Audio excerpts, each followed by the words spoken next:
besoin parce que l'éducation thérapeutique,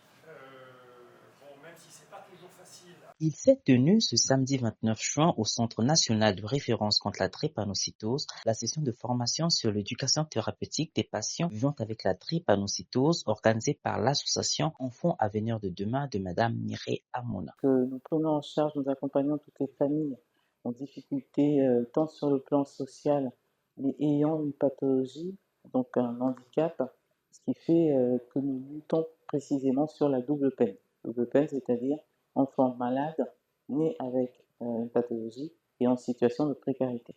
Cette formation, ce qu'on appelle donc la formation d'éducation thérapeutique du patient ETP,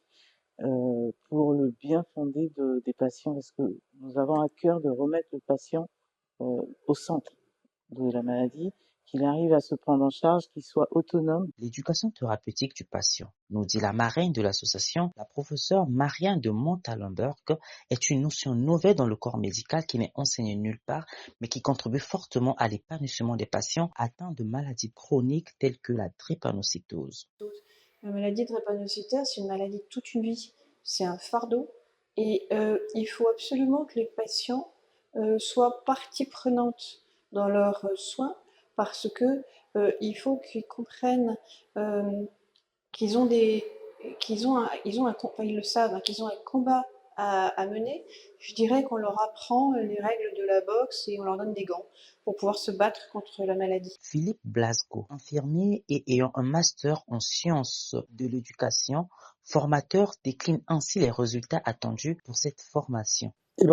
Il y a deux objectifs principaux qu'on s'est fixés, que j'ai exposés en introduction, c'est que les participants soient capables d'animer des séances d'éducation thérapeutique, qu'elles soient individuelles ou collectives, auprès de patients atteints de drépanocytose, mais aussi qu'elles soient capables d'élaborer, de planifier, de faire un plan de séance, parce que l'éducation thérapeutique, c'est pas juste préparer des posters ou préparer une présentation PowerPoint, c'est vraiment mettre en place des activités participatives où les patients vont échanger leur expérience, vont participer, et donc tout ça, ça nécessite